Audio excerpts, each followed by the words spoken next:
দীর্ঘ তাপপ্রবাহের পর কয়েকটি জেলায় বৃষ্টি হচ্ছে। সন্ধ্যায় ঢাকা বিভাগের পূর্বাংশে হালকা বৃষ্টির আভাস দিচ্ছে আবহাওয়া অফিস। তবে 11 মের পর আবারও বাড়বে তাপমাত্রা।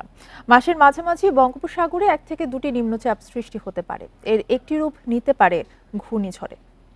বিকাশে কম খরচে ক্যাশ আউটের লিমিট বেড়ে 50,000, প্রিয় এজেন্টও 2টা। দীর্ঘ তাপপ্রবাহের পর মিলল স্বস্তির বৃষ্টি। অবশেষে কিছুটা শান্ত হল রুদ্র বৈশাখ।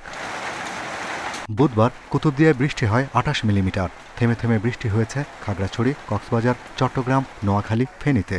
আবহাওয়া অফিস বলছে, জলীয়বাষ্প দেশের পূর্বভাগে বেশি সক্রিয়, তাই পার্বত্য এলাকায় বৃষ্টি দেখা গেছে।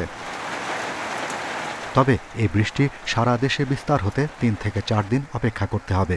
তখন চুয়াডাঙ্গা, যশোর, খুলনা, পাবনা, ময়মনসিংহ, রাজশাহী ও রংপুরে ভারী বর্ষণের আভাস মিলেছে। পাহাড়ের পাদদেশে বাতাস বাধাপ্রাপ্ত হয়ে কিছুটা সেন্ট্রাল পার্ট এবং কিছুটা পূবলি বাতাস হয়ে পশ্চিম দিকে ধাবিত হয়।